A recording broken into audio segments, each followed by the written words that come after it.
All right, so welcome to another study by topic.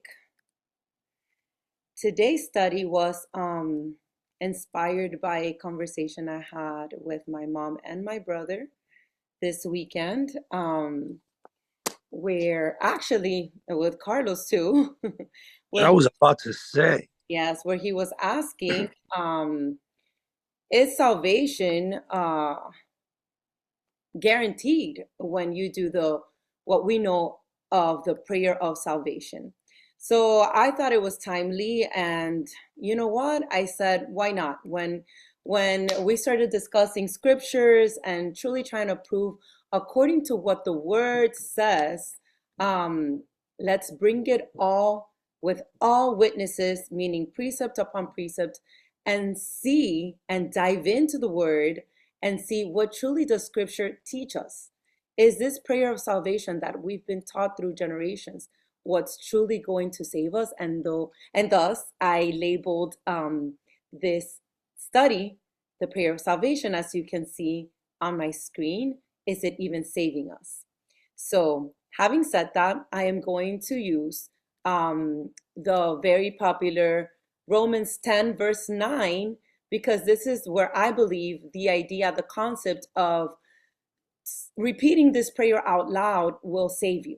And Roman verse 9 reads as following. It's already here on my screen. It says, if you confess with your mouth that the Adon, Yahshua HaMashiach, um, and believe in your heart that Elohim has raised him from the dead, you will be saved. Okay? So yes, I believe we've all heard this precept, and I believe that it is. How do I even say this correctly, other than for what it is? It's been extremely being taken out of context, and it's, I believe, who knows how long, for how long. So today we're going to dive in not only in verse 9, but we're going to study the entire chapter 10 of Romans, and we're going to break it apart as we know how to do, right? Studying to show ourselves approved. And we're going to see that in this chapter, Paul expounds on the law of the Most High by referring to it as the law of righteousness. And like I said, we're going to not only focus on verse 9, we're going to break apart every single verse. So if you guys are excited, let's dive in together because it's going down. All right. So again, I have it on my screen. Feel free to read from your own translation. But this is how this chapter begins. Romans 10, verse 1. It says, brethren, my heart's desire and prayer to Elohim for Israel is that they may be saved. For I bear them witness that they have a zeal for Elohim, but not according to knowledge. For they, being ignorant of highest righteousness and seeking to establish their own righteousness, have not submitted to the righteousness of the Most High. For Yasha is the end of the law for righteousness to everyone who believes. For Moses writes about the righteousness which is of the law, the man who does those things shall live by them. But the righteousness of faith speaks in this way. Do not say in your heart, who will ascend into heaven? That is, to bring Yahshua HaMashiach down from above, or who will descend into the abyss? That is, to bring Messiah up from the dead. But what does it say? The word is near you, in your mouth and in your heart. That is the word of faith which we preach. That if you confess with your mouth the Adon Yahshua HaMashiach and believe in your heart that Elohim has raised him from the dead, you will be saved, which is the verse that we started with. Now let's continue. For with the heart one believes unto righteousness, and with the mouth confession is made unto salvation. For the scripture says, whoever believes on him will not be put to shame. For there is no distinction between Jew and Greek, for the same Adon over all is rich to all who call upon him. For whoever calls on the name of the Adon shall be saved. Verse 14, how then shall they call on him in whom they have not believed? And how shall they believe in him of whom they have not heard? And how shall they hear without a preacher? And how shall they preach unless they are sent? As it is written, how beautiful are the feet of those who preach the gospel of peace, who bring glad tidings of good things. But they have not all obeyed the gospel. For Isaiah says, Adon, who has believed our report. So then faith comes by hearing, and hearing by the word of the Most High. But I say, have they not heard? Yes, indeed. Their sound has gone out to all the earth, and their words to the ends of the world. But I say, did Israel not know? First Moses says, I will provoke you to jealousy by those who are not a nation. I will move you to anger by a foolish nation. But Isaiah is very bold and says, I was found by those who did not seek me. I was made manifest to those who did not ask for me. But to Israel, he says, all day long I have stretched out my hands to a disobedient and contrary people. So I wanted to read the whole chapter first before we start digging in, precept upon precept. And the very first thing that I want you guys to observe here, excuse me, I don't know how I got this in the way. Give me 1 second. There you go. The first thing that I want you guys to pay attention to is whom is Paul addressing this letter to? Yes, we know it is to the church in Rome, the Romans, right? But we know that these are not unbelievers, for he is straightforward calling them brethren. And we know that only brethren are those who are walking in likeness in the faith, right? So off the bat, this is not a letter that has been written to unbelievers. So I just wanted you to understand that, because context is key. And by the way, excuse my voice, it's been extra raspy these days. I think after the feasts, I don't know, I may have screamed a little too much, prayed a little too hard, but bear with me. So again, brethren, it's he's calling out to the church, right? So this is not a people who is not walking without the gospel. That's what I need you to understand. And I know that my translation labels this as Israel needs the gospel, right? Well, let's see what exactly is Paul stating here. So, brethren, my heart's desire and prayer to God for Israel is that they may be saved. Okay, but what salvation is he talking about? Because he's calling them brethren, right? And then it says, for I bear them witness that they have a zeal for Elohim, a zeal, but not according to knowledge. All right, let's break this down, because off the bat we see that they have a zeal for him, but not according to knowledge. Let me go to my Canva really quick. And we're going to be breaking down verse by verse, okay?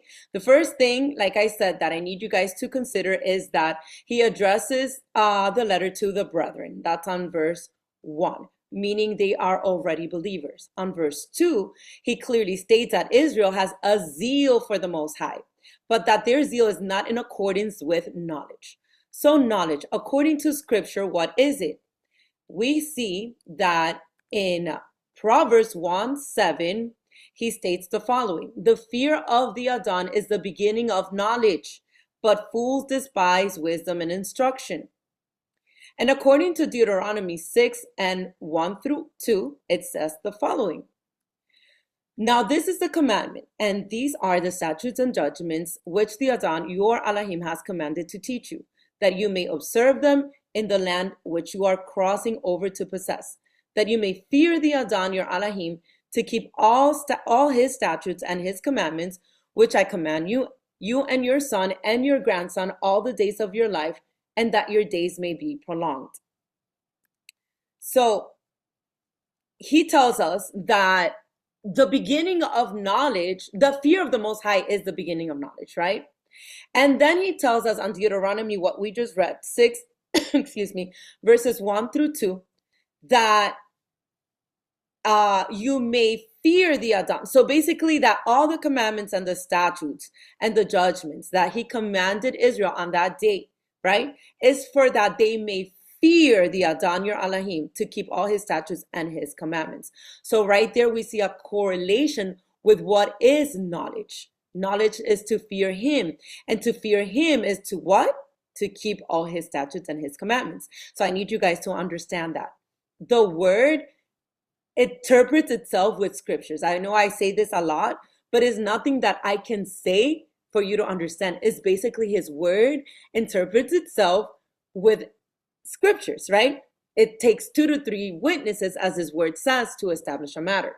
So we see over and over and over that the fear of the Most High is knowledge, the beginning of knowledge, not even the full knowledge, but the beginning of knowledge. And that fear, and then, I'm sorry, and that his fear also leads you to keep his commandments and his statutes, correct?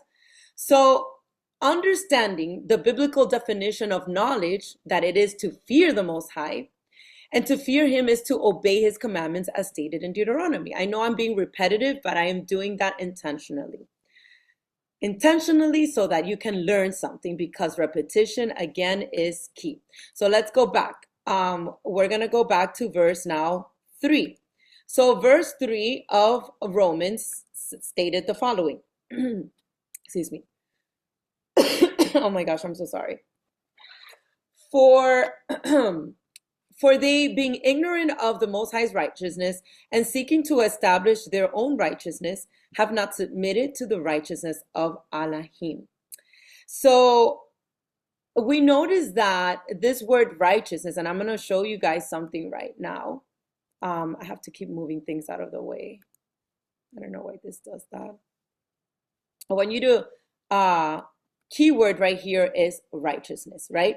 He's stating again that these people that have a zeal for him, but not according to knowledge, he says that for they being ignorant of his righteousness, meaning, reminds me of Hosea 4:6, where it states, my people perish for lack of knowledge, right?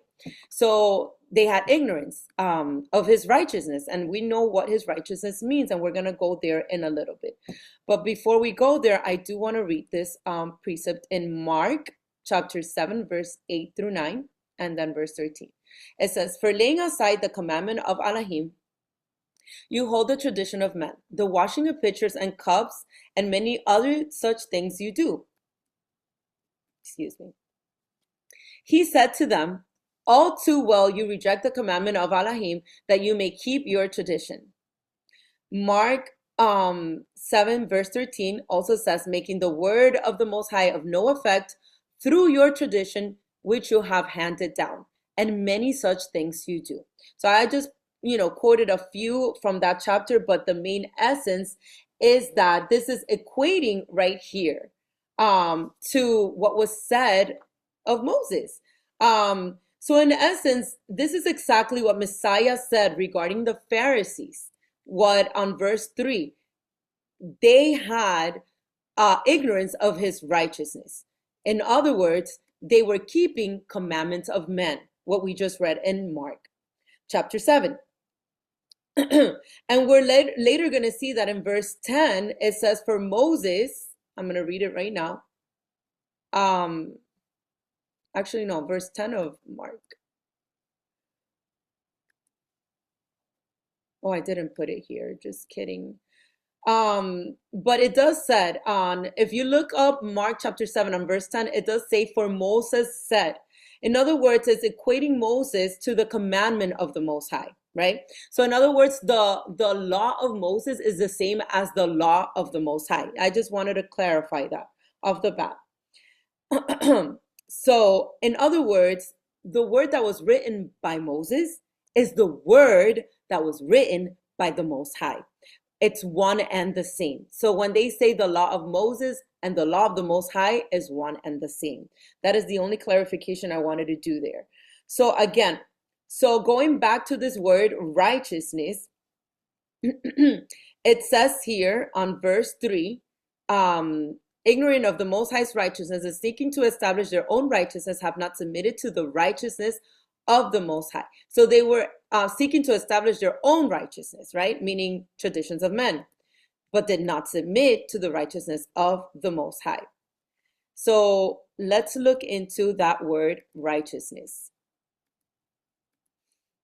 So that word righteousness in the Hebrew is tzedakah, which has the Strong's. I know it's weird, but it's 6666. Not sure if that was intentionally, but that is the Strong's, which means justice, righteousness, of judge, ruler, king, of law, of Davidic king, Messiah. In other words, righteous acts, right?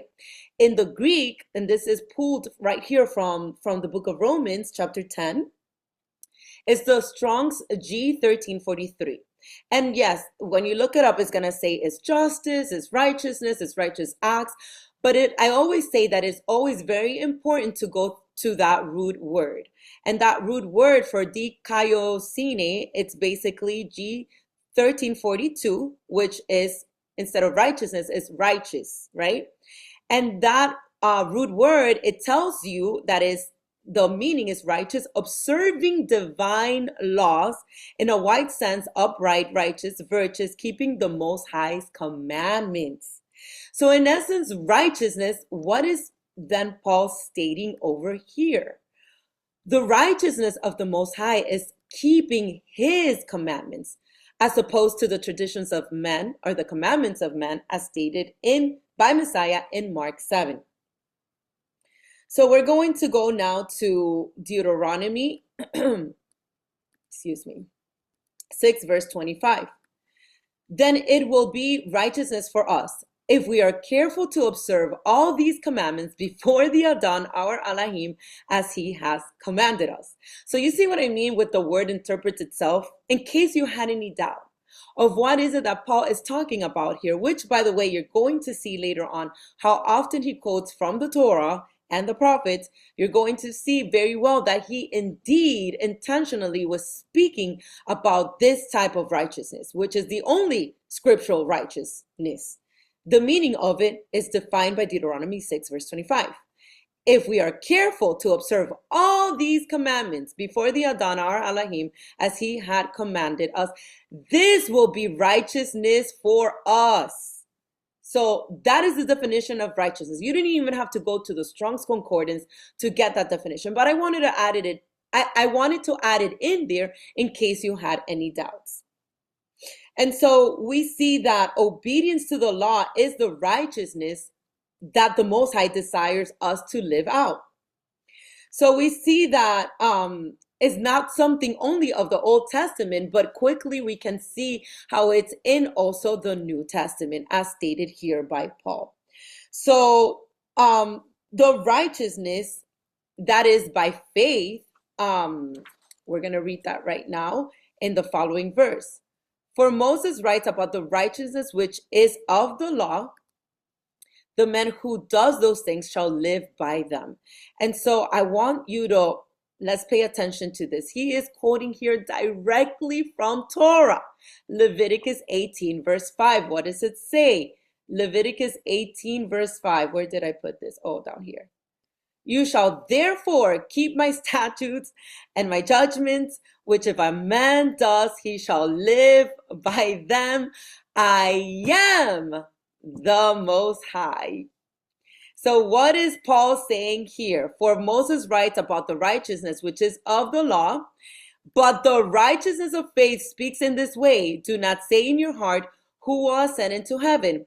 That is to bring Messiah down from above. I'm going to stop there because I want to break down 15, 16, and 17, even though he's quoting all from Torah. Verse 6, he's quoting from Deuteronomy. Verse 7, he's quoting from Deuteronomy again. Verse 8, he's quoting from Deuteronomy again. So I just want you to see exactly what is it that Paul is trying to say here. So let me go back to my things that I had here grouped. And we're going to keep going back and forth. So, wait, I was on verse 5 already, wasn't I? Let me see. Hold on. Let me just go back here really quick. Oh, I am on verse 5. So I went back. But I am glad I went back because I do want to read what I have written here for verse 3, even though I had said it, just to recap. For verse 3, we see that this is exactly what Messiah said regarding what the Pharisees and the teachers of the law did. In other words, like again, repetition, they follow traditions of men instead of the word of the Most High. Verse 4, Paul is simply implying or saying that Messiah is the end of the law, similar to the end of a career. So I'm glad I came back, but because I did want to break this down. Let's just go back here and read it again. Verse 4, for Messiah is the end of the law for righteousness to everyone who believes. And a lot of people in churchianity will grab this and say, Messiah is the end of the law. That's it. You don't have to keep the law. But in essence, knowing in context, because he is quoting about righteousness, all pulled out directly from Torah, we know that this is not what that means. So the best way to explain this that I could think of is kind of like, and I had told my brother this as well, it's kind of like when you pick a career, right? Because you go to the university because you want to become someone in life. You want to become a doctor. Let's just use that as an example. So in essence, in the context of the verse, what Paul is stating here, the Messiah is the end of the law, just as the end of your career or the end of your schooling, to call it that, the end of your university is to your career. It's a metaphor. How do I explain this a little bit better? For example, I studied psychology. When I ended my career, psychology did not end there. Does that make sense? So the end of my career was not, I mean, the end, and I put this back, I put the end of a career, but truly what I meant to put here is the end of your studying for a career, right? So the end of the studying ends, but then you establish your career. Do you understand what I'm trying to share here? Trying to find the text box again, the messages, I lost them, but I want to make sure that you guys are understanding what I'm saying. When Paul is saying that Messiah is the end of the law for righteousness, for a person that believes, he's basically saying he is your schoolmaster, right? He is your tutor. So now that the law was your schoolmaster, your tutor. So now that Messiah is here, now he is going to establish it. Now you establish it in him. And obviously I'm going to break it down, digest it a little bit better as we go on. But in other words, he is the goal of the law. He is the living example which we strive for to live. That's what in context this verse is saying. And so we're going to go now to, like I said, verse 5. So verse 5, we just read that for Moses writes about righteousness, which is of the law. The man who does those things shall live by them. And again, this is quoting from Leviticus 18:5. And this word here, live, shall live by them. We know that live is a verb. Is a verb which denotes action, right? So simply meaning to do, to put into action, to actually live out that righteousness. You see how it is important to look at the context of what you are studying, because not only is he quoting from the Torah, but he's letting you know that righteousness is to live by it, to live by it, to perform it. Verse 6, but the righteousness of faith speaks in this way. Do not say in your heart, who will ascend into heaven? That is to bring Messiah down from above. And I want to read right now Deuteronomy 30, verse 12, where this is being quoted from. And as a matter of fact, I'm going to read more than 12. I'm going to read 11 through 14.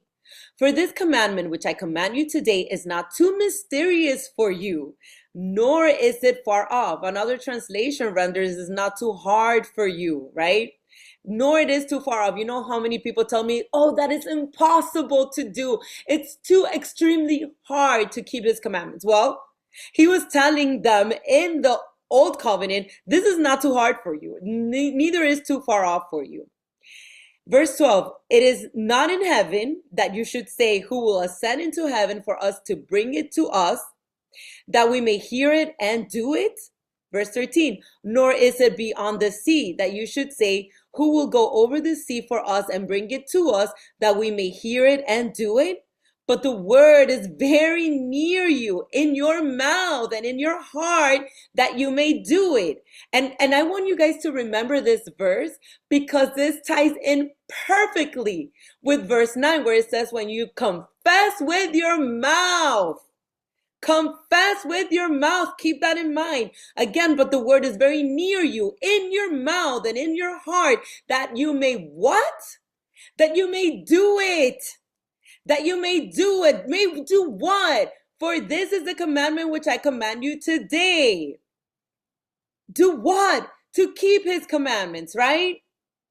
And so we continue. Verse 6, Paul is quoting from Deuteronomy. Oh my goodness, the chat. I forgot to check on you guys.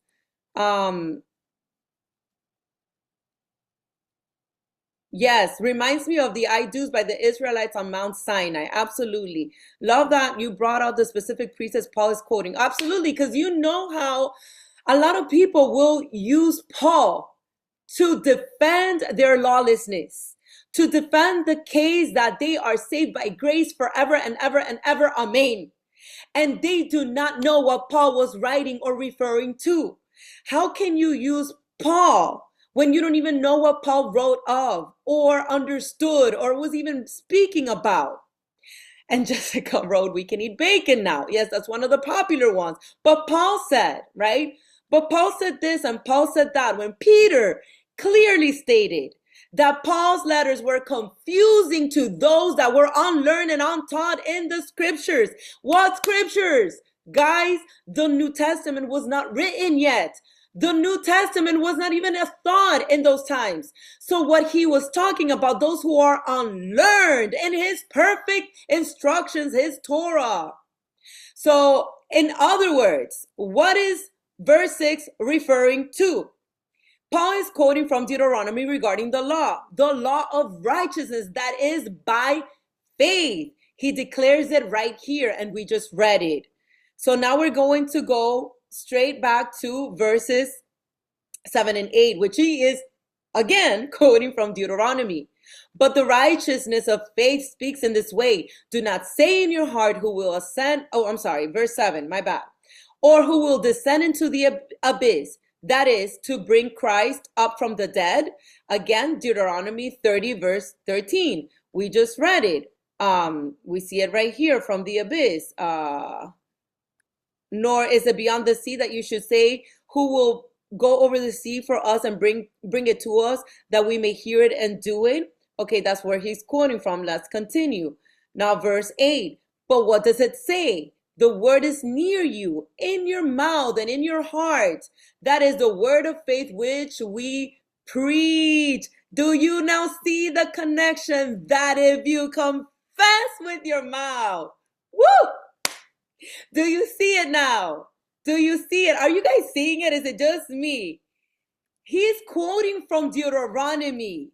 He's quoting from Deuteronomy 30, verse 14. It is not impossible. It is not far away from you. It is not a mystery for you that if you do these things, right?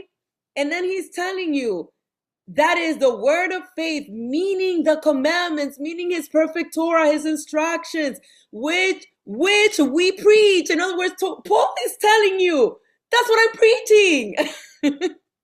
Again, that if you confess with your mouth that the Mashiach and believe, that Mashiach, and believe in your heart that Elohim has raised him from the dead, you will be saved.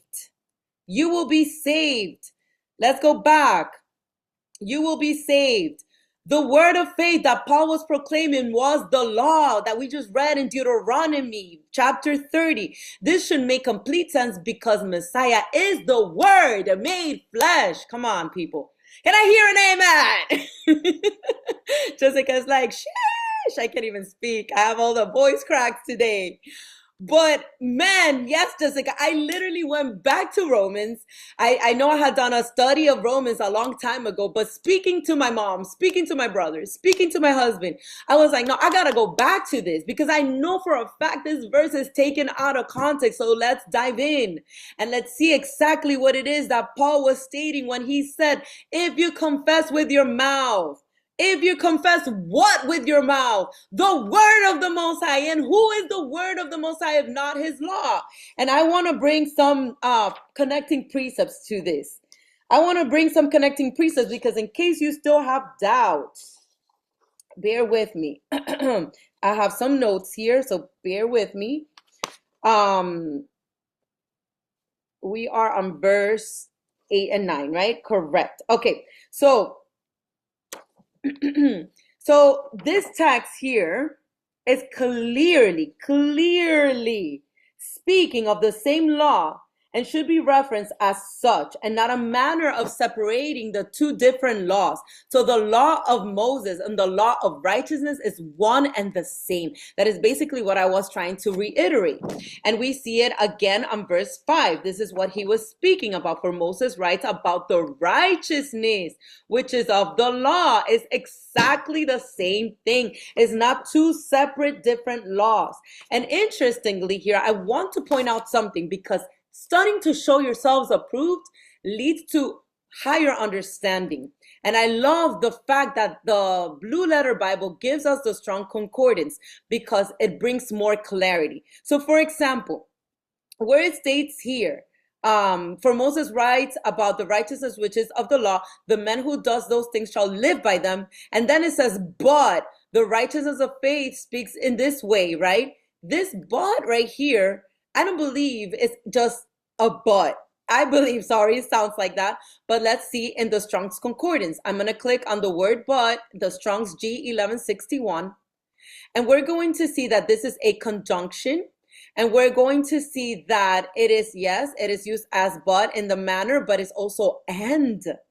It's also then. It's also now. It's also moreover. It's also nevertheless.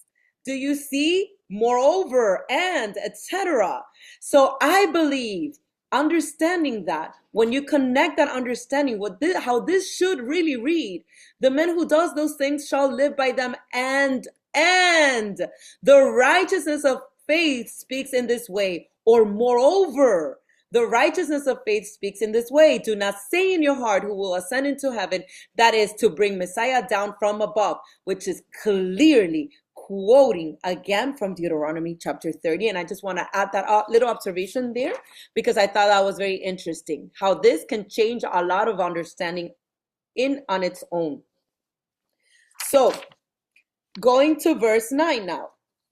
I know I have a lot of correlating precepts that I've been skipping, but I got a little bit carried away.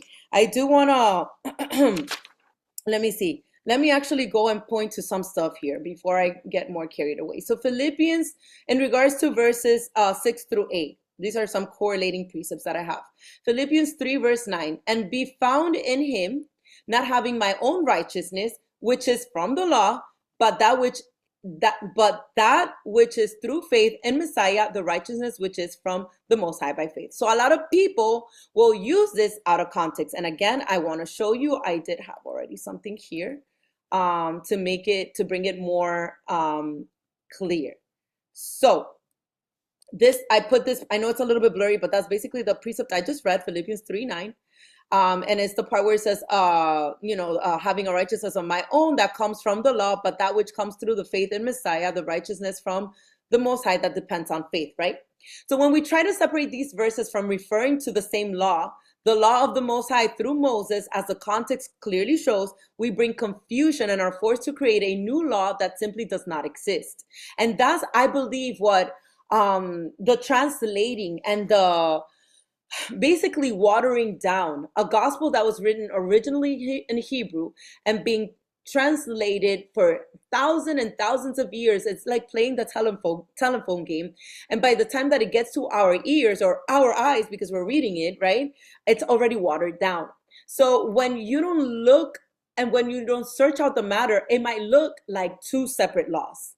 And yes, Jessica, the little details make a difference, because you see that in the context of this, the Greek doesn't say the law. The Greek simply says law. So leaving the context to show which law is being spoken of, which is man's law as established in verse 6 in this same chapter, in Romans verse 6. So we know, and how we have read in Mark chapter 7, the traditions of men. So in essence, then, let me show you here, because here Philippians is a little bit less clear. So in essence, how this would read is, and be found in him, not having my own righteousness, which is the law, meaning which is the traditions of men. Do you see how the connection, your own righteousness is not his righteousness, which in essence is what verse 6 was stating, right? But the righteousness of speaks in this way, do not say in your heart, who will ascend into heaven? Or verse 5, not verse 5, verse 4. Sorry, verse 3. It's seeking to establish their own righteousness. That one. Sorry. I got a little confused here. Verse 3. This is again Mark 7, referring to the traditions of men, the law of men, right? So in essence, what Philippians is stating here, or Paul through to the Philippians is stating, is that not having his own law, his own traditions, the traditions of the Pharisees, the traditions of men, but that which is through faith in Messiah. And we saw that the law is through faith. The law of Moses, the law of the Most High, is through faith in Messiah, meaning the righteousness which is from the Elohim by faith. So I hope that is a little bit more clear. I also do want to read the previous verses of Philippians 3 so that you see the point that I'm trying to make. For we are the circumcision who worship the Most High in the Spirit, rejoice in Messiah, and have no confidence in the flesh, though I also might have confidence in the flesh. If anyone else thinks he may have confidence in the flesh, I more so. Circumcised the 8th day, of the stock of Israel, of the tribe of Benjamin, a Hebrew of the Hebrews, concerning the law, a Pharisee, concerning zeal, persecuting the church, concerning the righteousness which is in the law, blameless. So in other words, what is he stating here? This is the law where he said he was blameless or faultless. Yet we know that Paul said regarding the Most High's law, what did he say? Romans 3:23, for all have sinned and fall short of the glory of the Most High. So establishing the fact that no one can be blameless. So he himself, so I'm glad it was Paul who wrote both things, because Paul made it very clear that no one was blameless. All have sinned, which then debunks this being the law of the Most High that he was referring to. Right off the bat, debunked by himself. So again, we go back to verse 9, and be found in him, not having my own righteousness, which is from the law, or from the law of man, if you want to insert that in there to bring more understanding, but that which is through faith in Messiah, the righteousness which is from the Elohim by faith. So having said that, we can now read Romans chapter 10, verses 8 through 9. But what does it say? The word is near you, in your mouth and in your heart.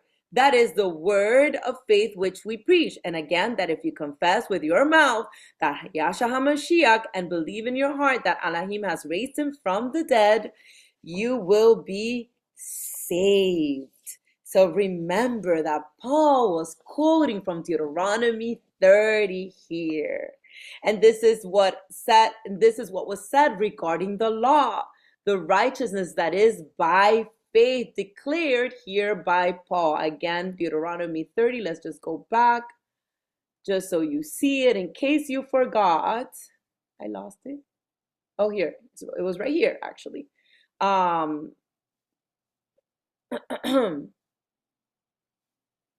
this is the commandment which I command you today. It's not too mysterious for you, nor is it far off. It is not in heaven that you should say, who will ascend into heaven for us and bring it to us, that we may hear it and do it. Nor is it beyond the sea that you should say, who will go over the sea for us to bring it to us, that we may hear it and do it. But the word is very near to you, in your mouth and in your heart, that you may do it. So I just wanted to reread that again to bring clarity, to bring more understanding. In essence, Paul is not talking about conversion here. Do you see it? Now, this is not talking about an unbeliever who's trying to come in and being grafted in. This is something completely different. What is Paul referring to? The word, I'm sorry, I went backwards. So again, the main things to observe. Paul is quoting from Deuteronomy 30. This is what was said regarding the law, the righteousness that is by faith declared here by Paul. The word of faith was the law. Paul is already, like we saw in verse 1, already writing to believers, to the brethren. He even includes them in verse 8 as to what they all are proclaiming. Let's read verse 8 again. What were they proclaiming? But what does it say? The word is near you, in your mouth and in your heart. This is what they were proclaiming. So clearly, this is not unbelievers. And he is not talking about conversion here. He is referring to the salvation that comes to believers at the second coming. So this is what in context this is saying. And how do I know this? Well, we're going to get there. We're going to get there. Let's see what it says. And what is Paul quoting from? Verse 9, that if you confess with your mouth the Most High, Yahshua HaMashiach, and believe in your heart that the Most High has raised him from the dead, you will be saved. Saved when? For with the heart one believes unto righteousness. And again, we define the word righteousness, right? One who does the righteous acts, one who keeps the law. And with the mouth, confession is made unto salvation. For the scripture says, so this is the connecting precept here. For the scripture says, whoever believes on him will not be put to shame. Quoting directly from Isaiah 28, verse 16. Where is Isaiah 28? Isaiah, I did not put it, but we can look it up really quickly. Oh man, where did I put this? I didn't. All right, let's look for it. Isaiah 28.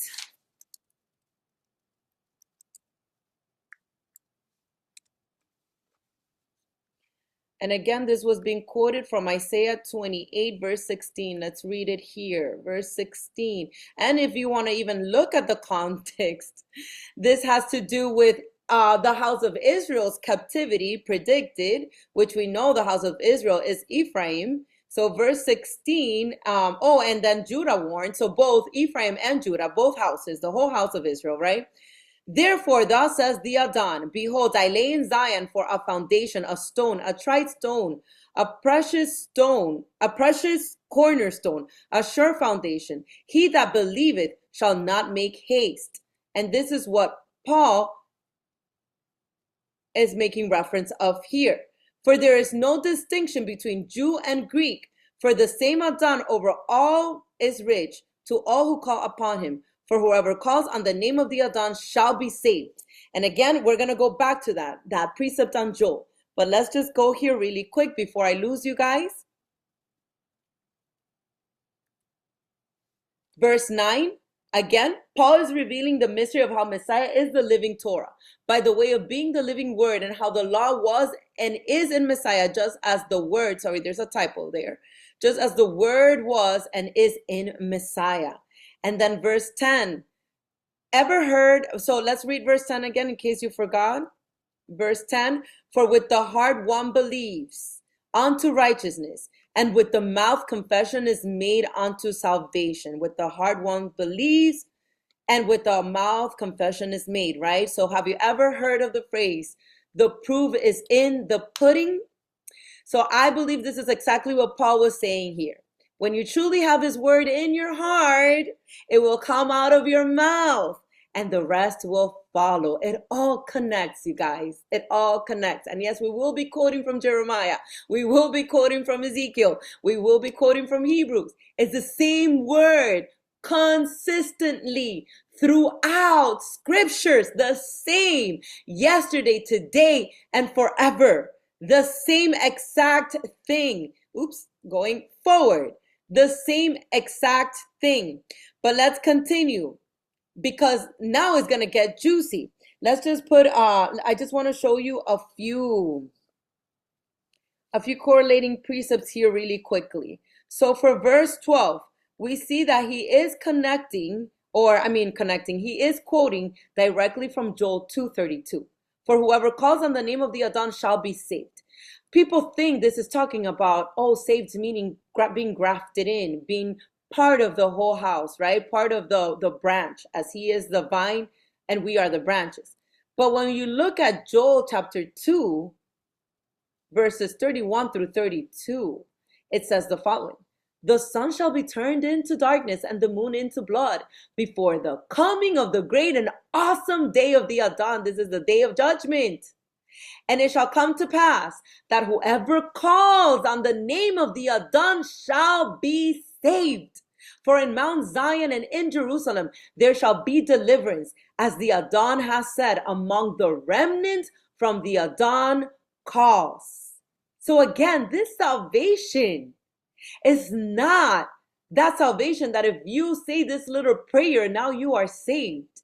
Clearly, we see this is the salvation of the day of judgment, the wrath of the Adon on that day of judgment. And whoever calls on the name of the Adon on that day shall be saved.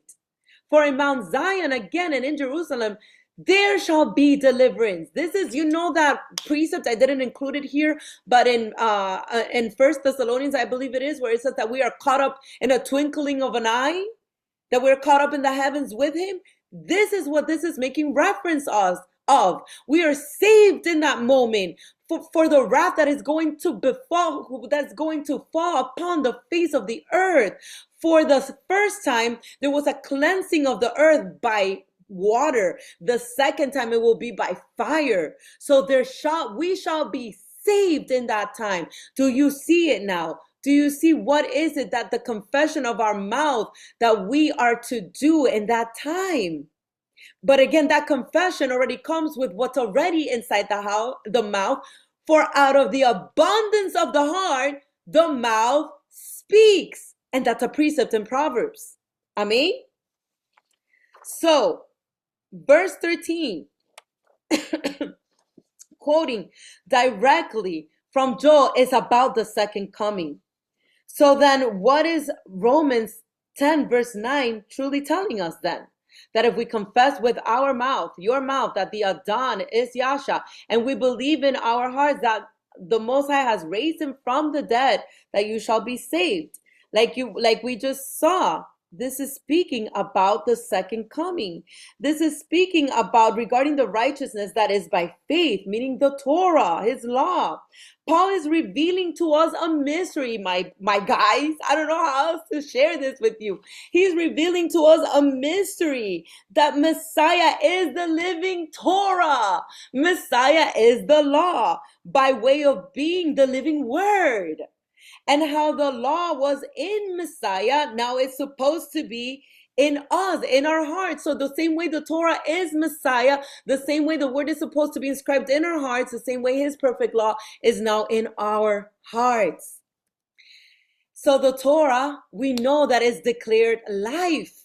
So the Most High and his word and the law are all defined as life in scriptures. And we're going to see that. Yes, Jessica. So I'm looking at the chat right now. Saved from judgment. That is exactly what that was referring to. Yes, Yasmin reminds me how we're convicted because we're alive in Messiah, no longer dead in our sins. Amen. And that's exactly the context of this. But again, going back to the Torah, which is life, let's see it precept upon precept, because it's not me saying it. The first precept I want to point to is John 14:6. Messiah said, I am the way, the truth, and the life. No one comes to the Father except through me. So what is the life, right? According to scripture, because he's saying, I am the way, the truth, and the life, right? Deuteronomy 30 verses 19 through 20. I call heaven and earth as witnesses today against you, that I have set before you life, woo, and death, blessing and cursing. Therefore choose what? Choose life, that both you and your descendants may live. Proverbs. Yes, is it in Proverbs? Keep my commandments and live. That you may love the Adon, your Elohim, that you may obey his voice, and that you may cling to him, for he is your life and the length of your days, and that you may dwell in the land New Jerusalem, which the Adon swore to your fathers, to Abraham, to Isaac, and Jacob to give them. And what else did he talk about being a witness? Look how he's saying, I call heaven and earth as witnesses. What else does he talk about, heaven and earth? Matthew 5:17 and 18. Do not think, this is Messiah speaking now. Do not think that I came to destroy the law or the prophets. I did not come to destroy, but to fulfill. This word fulfill is lekayem in Hebrew, which means to establish, to uphold. I did not come to destroy, but to establish it, right? Verse 18, for assuredly I say to you, till heaven and earth, again, the two witnesses, until heaven and earth pass away, not one jot, not one tittle, will by no means pass from the law. Woo! Till all is fulfilled. Till all is fulfilled. Torah is life. Do you see it now? Do you see it now? Also, we see in Deuteronomy 32, verses 46 and 47. And he said to them, excuse me.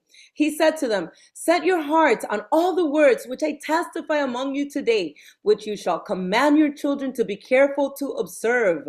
All the words of this law. Woo!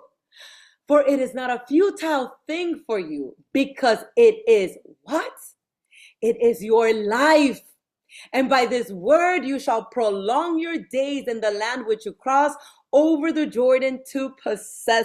Isn't it beautiful, guys? Those of you who have done the Torah portions with me or with Rob or with whomever has studied to show themselves approved, and then going back to Paul's letters and reading it.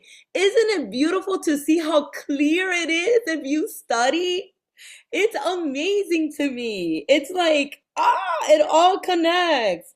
It all connects. We then see how the law by scriptures is declared life. Who else is declared life? The Most High, the Messiah, Mashiach. I am the way, the truth, and the life.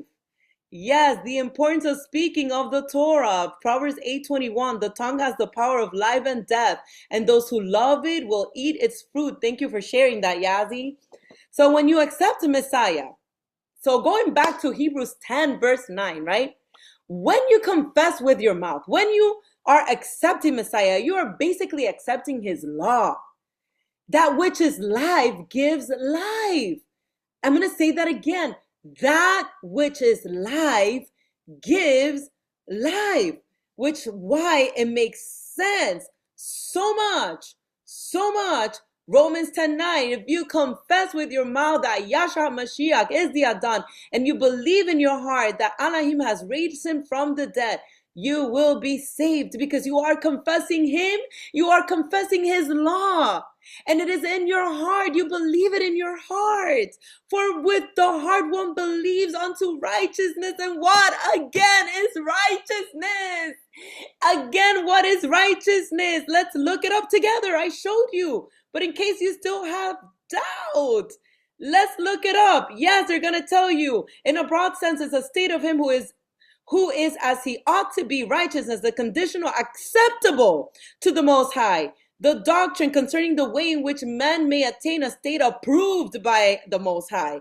Integrity, virtue, purity, etc. But we know what all these things are, because even when we go through the root word of it, we know that it's literally keeping the Most High's commandments, observing his divine laws.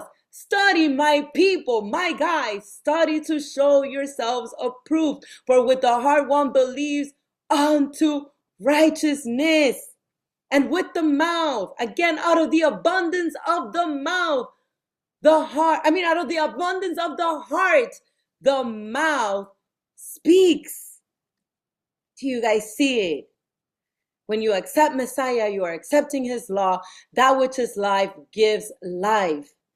Living the law is not your salvation. However, living the law or Torah is one and the same, is proof of your salvation, because his spirit has placed his law in your heart. And we're going to go to those precepts in a little bit. I just want to show, I don't know if you can see, my graphic is a little bit blurry. I just noticed it because I did it on my phone, but I can see now that here is a little bit blurry. But basically, faith, right, equals, it is faith plus works, right? So faith, in essence, faith is what saves you. That's why you see the little arrow here. I don't know if you guys can see that clearly, but faith is what saves you. The fruit of that faith is your works. You see how beautiful it is, how it all connects? So faith is what saves you, but the fruit of that faith is your works. It is faith plus works. Amen. Absolutely. I see some precepts in shared here. Stephanie shared. Okay, wait, no, there's a lot more. Ooh, let me go back.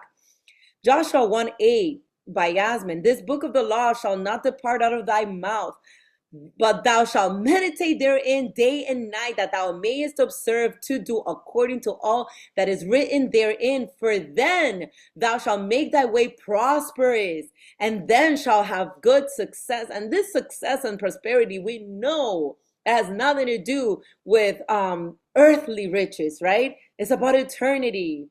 It's about eternity. Proverbs 6:23, for the commandment is a lamp and the law is light. Again, light. And reproofs of instructions are the way of life. The law is light. The law is life. Psalms 119, verses 140 through 142. Your promise is well tried, and your servant loves it. I am small and despised, yet I do not forget your precepts. Your righteousness is righteous forever, and your law is true. Woo! This precept, guys, come on. I love it. John 10:10. The thief comes only to steal and kill and destroy. I have come that they may have life. Come on, yes. And have it to the full. I have come that they have life. Yes, it's the process of rebirth, true rebirth in him, being reborn, being born again. We are going to speak about that. We are to become trees. Absolutely. Absolutely. All right, so let's continue. So then going back, again, I told you I was going to truly chew apart chapter 10 for y'all. So bear with me. So, oh my goodness, where am I here? I am on verses. Okay, so we covered verses up to 10, right? Well, we read up to 13. Okay, so some other correlating precepts right here with verse 9 that I wanted to show you. Oh no, I actually just read that. Verse 9, just kidding. Let me see what other precepts. I already read these. Sorry, I get carried away and then I'm like, I put all my little verses here so I don't get confused. All right, here we go. John, okay, so let's read John 3:7 through 10. Do not marvel that I said to you, you must be born again. See, Steph, I told you, we're in the Ruach. That's exactly what I was going to speak up next. Do not marvel that I said to you, you must be born again. The wind blows where it wishes, and you hear the sound of it. And by the way, this was Messiah speaking to that Nicodemus, the Pharisee that was curious enough to ask, but cannot tell where it comes from and where it goes. So is everyone who is born of the Spirit. Verse 9, there it states who it is. Nicodemus answered and said to him, how can these things be? Verse 10, Yasha answered and said to him, are you the teacher of Israel and do not know these things? Oof. Because again, it all goes back to what we had said, what Paul had said. They have a zeal for the Most High, but not according to knowledge. You see how it all connects. It's knowledge of men, not knowledge of Elohim. So going back, we also have 1 Peter 2. Wait, I just read. Oh, wait, I forgot to read verses 13 and 17 as well. Excuse me. No one has ascended to heaven, but he who came down from heaven, that is the Son of Man who is in heaven. And as Moses lifted up the serpent in the wilderness, even so must the Son of Man be lifted up. But whoever believes in him should not perish, but have eternal life. For Elohim so loved the world that he gave his only begotten Son, that whoever believes in him should not perish, but have everlasting life. For Elohim did not send his Son into the world to condemn the world, but that the world through him might be saved. And again, we know that salvation comes through faith, as I just showed you. However, a fruit of that, of the mark of your faith is your works.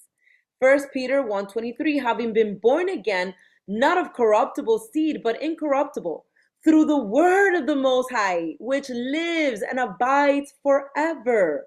Luke 8:11, now the parable is this: the seed is the word of the Most High. So if the seed is his word, meaning the seed is his Torah, what is the fruit then that you will flourish out? Speaking of trees, Yasmin, what is then our fruit? If the seed is his word, as stated by Messiah in Luke, the seed is the word. The seed is his Torah. So what shall be our fruits? That we obey his commandments. Those are the fruits of his Ruach. When we obey him, we bear the fruits: love, patience, long suffering. Oh my goodness, you know them. You know them already. Meekness. All of the fruits have to do with keeping his commandments. Amen. And so we also see in Jeremiah 31 through 33, 31 verse 33, but this is the covenant. And again, this is quoted in Hebrews. This is the covenant that I will make with the house of Israel after those days, says the Adon. I will put my law in their minds and write it on their hearts, and I will be their Elohim, and they shall be my people. And again, we know that this is also a mark that we have his fruit. Ezekiel 36 verse 27. I will put my ruach, my spirit within you to cause you to walk in my statutes, and you will keep my judgments and do them. Again, his ruach leads us to keep his commandments. His ruach, the seed is the word. The seed is the word of the Most High. The seed is that it's written in our minds and in our hearts.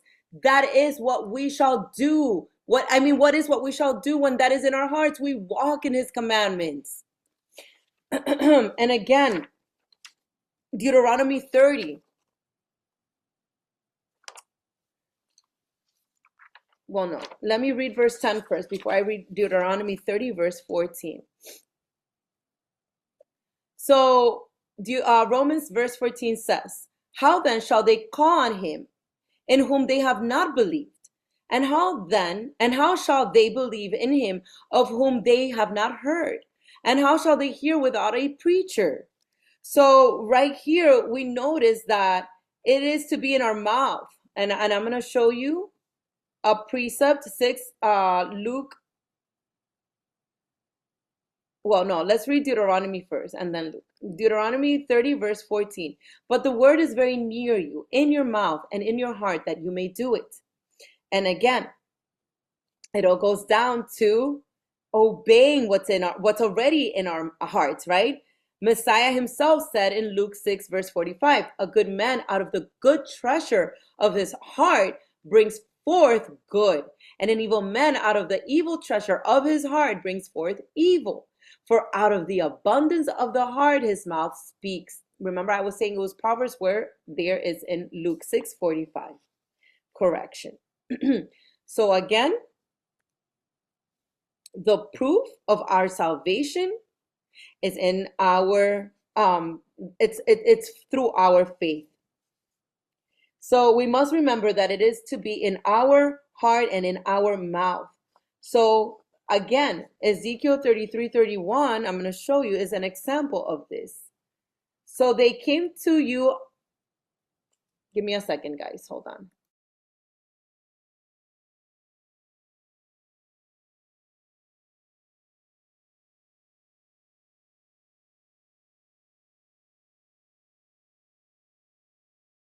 Sorry, guys. Ezekiel 33:31. So they came to you as people do.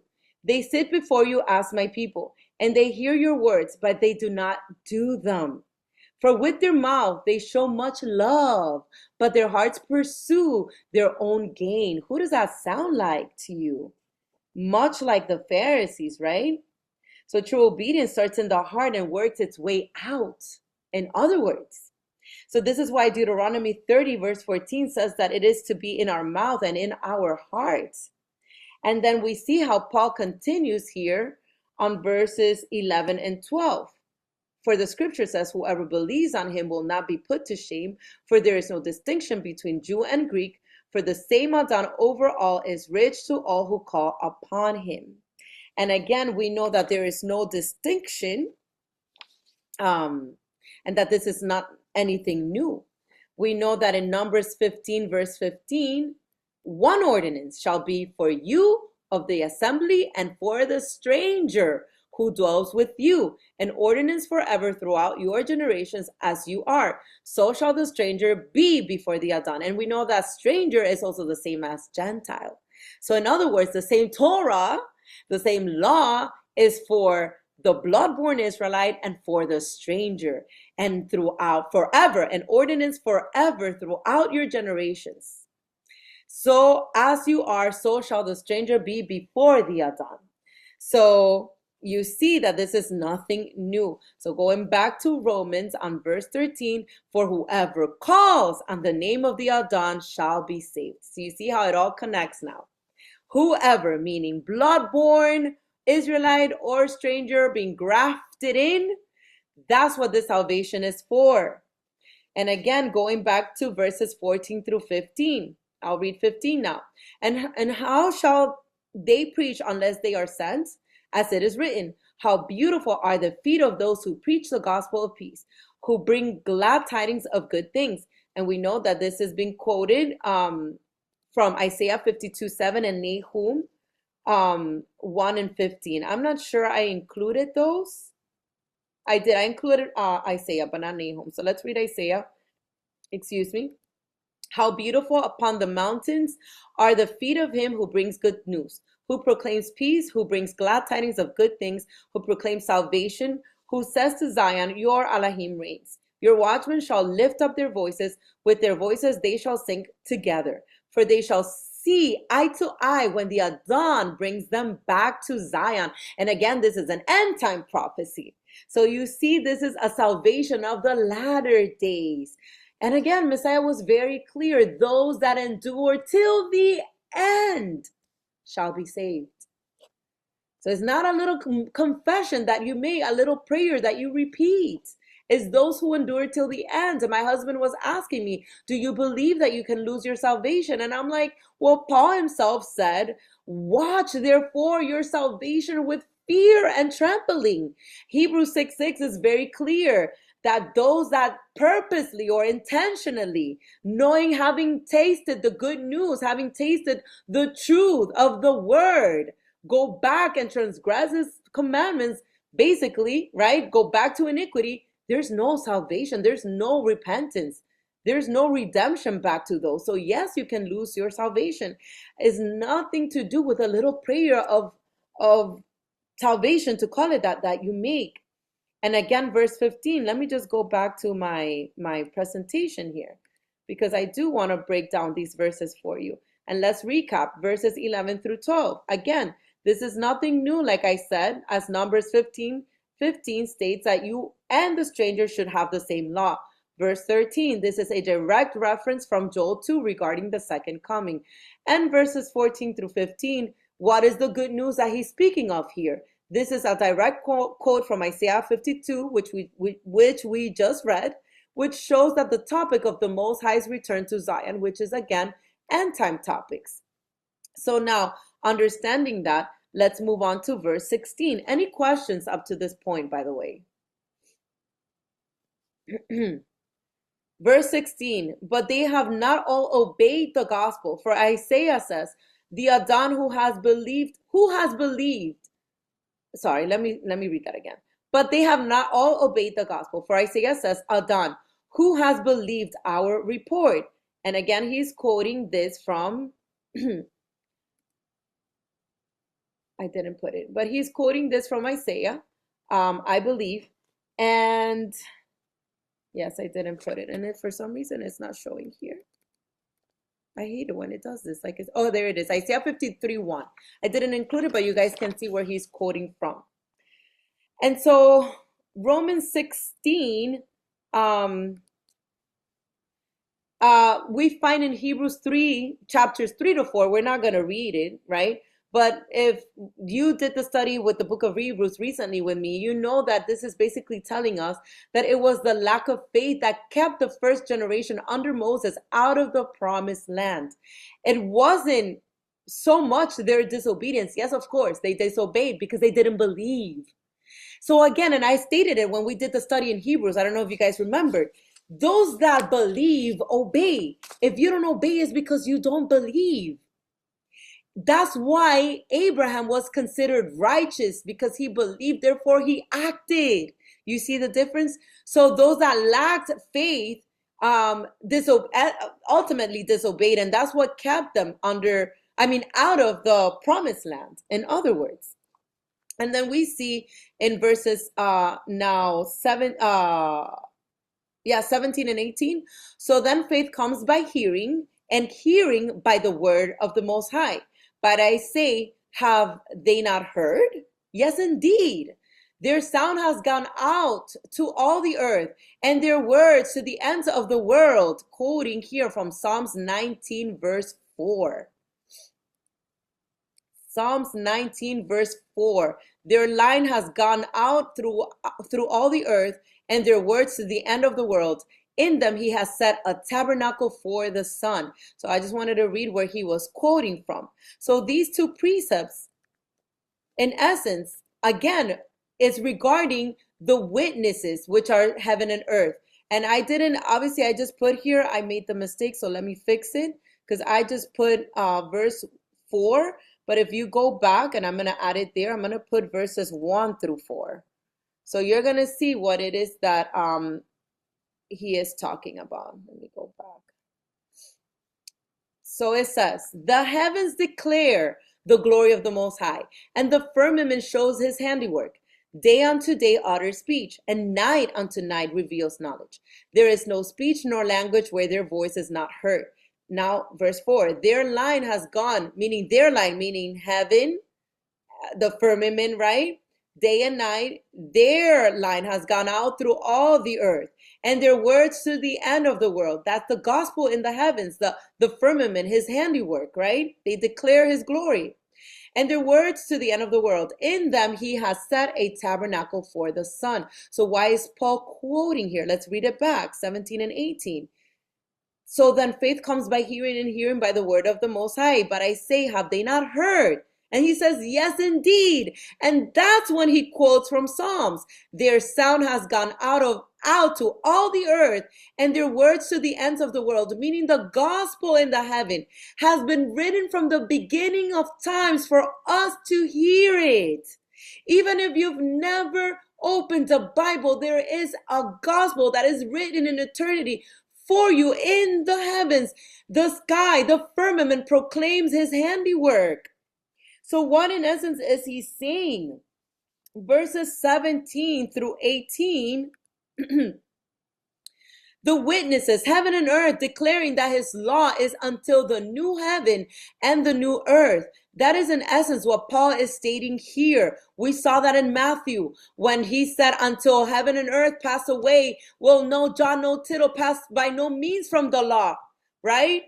Heaven and earth are his witnesses. Verse 19, it says the following, but I say, did Israel not know?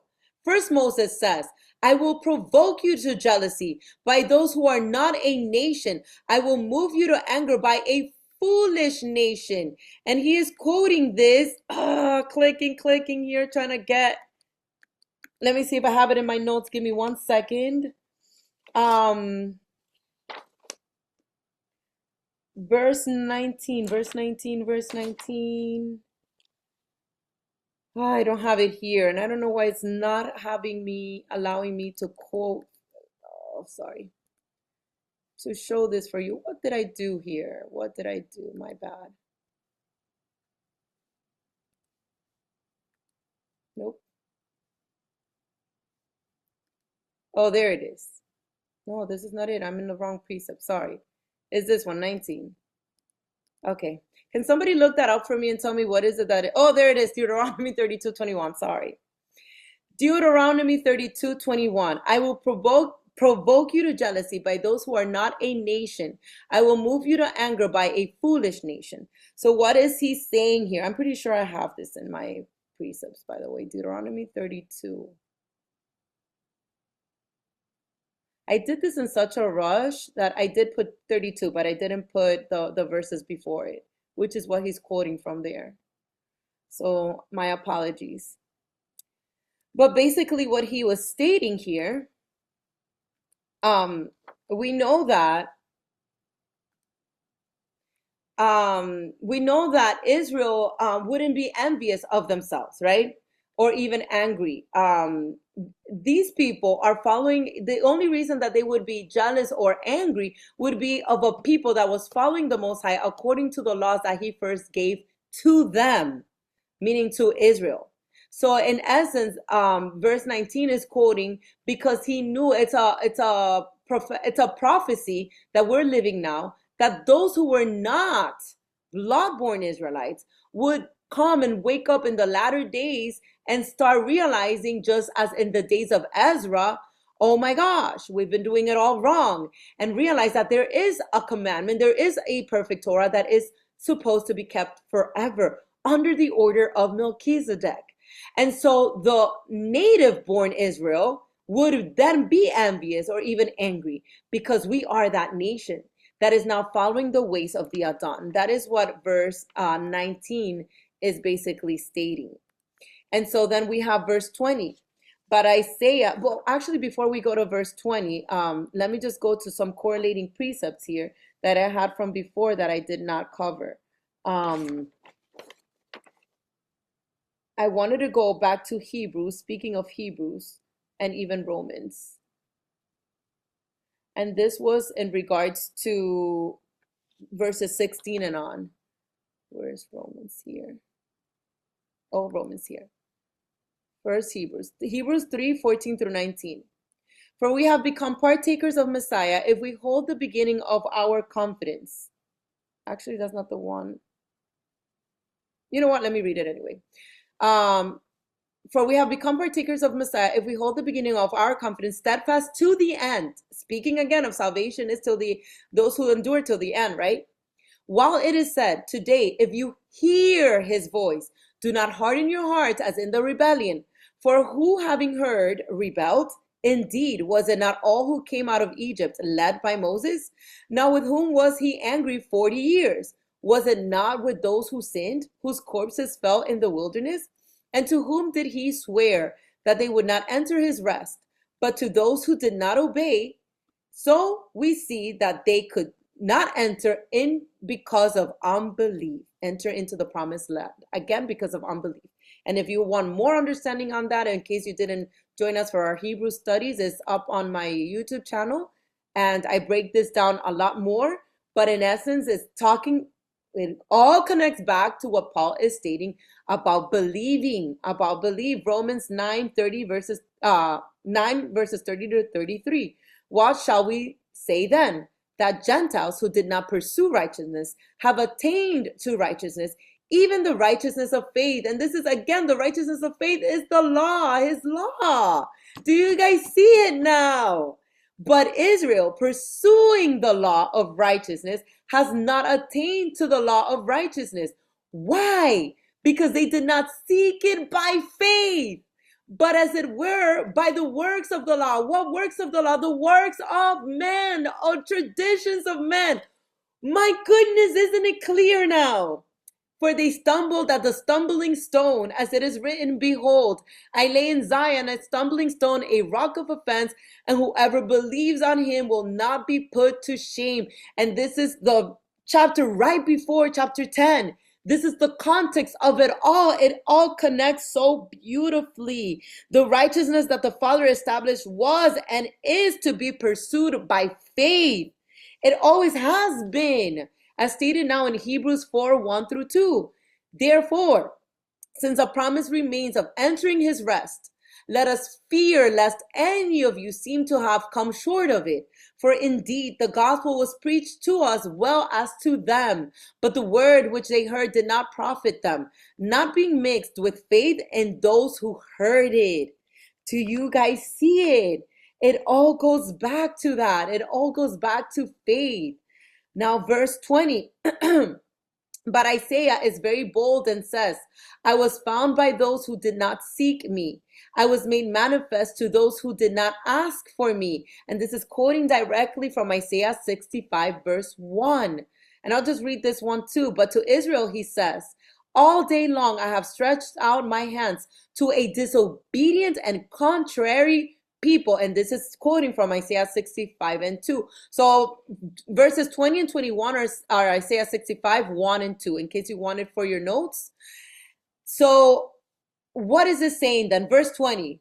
This was Paul's whole purpose, to spread the gospel to the Gentiles, meaning the Gentiles, the strangers.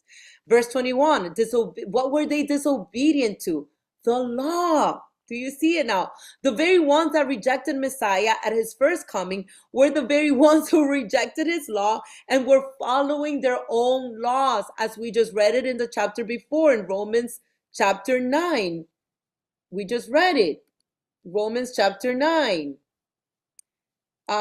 Because they did not seek it by faith, but as it were, by the works of the law, which in Greek is the law of men, the traditions of men, not his perfect Torah. Do you see why context is so important and why churchianity will group and see all these words law and put Paul in this pedestal and say, Paul, come rescue me from this because you said, when Paul clearly did not say that at all. When you study to show yourself approved, you see clearly what Paul was quoting from and the context and the beauty of it all. I did want to read from John 3, and I did read it already. Never mind. I just had it here from before because I wanted it to show you, but I just realized I never did. And then, yeah, I'm not going to read Isaiah. So, so let's conclude all the matter then. In conclusion, let's conclude all the matter. In conclusion, in case you guys were doubting, Romans 10 verse 9 is not about a prayer of salvation. It's all about living the life of Abba's righteousness, which is established in faith, his perfect Torah. So that is the conclusion of the whole matter. And I see that Yasmin has quoted Mark 16 verse 15. He said to them, go into all the world and preach the gospel to all creation. And yes, that is the importance of perseverance. Fruits of the Spirit, we are all trees. And I put a tree here, obviously, on purpose, because we are to be grafted in to the vine. Who is the vine? Messiah. Who is Messiah? The tree of life. We are to be partakers of the tree of life. Who is the tree of life? The burning bush. The other time I did the other teaching about the burning bush that was speaking to Moses, who was the whole time Messiah, the tree of life, the one who brought a people in covenant from the times of Abraham to the times of Moses, to the times of after Moses, to the times of when he came incarnated in men, when he was Emmanuel, became one of us. According to James, he stated, quoting from Isaiah, he is the judge and the lawgiver. Messiah is the tree of life. We are to be partakers of the tree, meaning the seed of that tree should be in us, meaning we should be bearing the fruits of it. And in essence, we should be keeping his perfect commandments. And that is what's going to lead us to salvation. Not just stating a little prayer that you are most likely saying by vain repetition. So I pray that if you are watching this later on and you had any confusion on this matter, that his word truly brought clarity, that truly it is by faith that you are saved. Yes, it is. It takes believing in him first, but it is your actions what will ultimately lead you to salvation. Your actions will basically portray what's in your heart. And so being in his covenant will lead you to keep all of his commandments. Remember, watch your salvation with fear and trembling. And not only that, those who endure until the end shall be saved. So with that said, I pray this has blessed you, this has baruched you, and that truly that your names as well as our names are inscribed in the book of life. May Abba continue to bless you. Amen.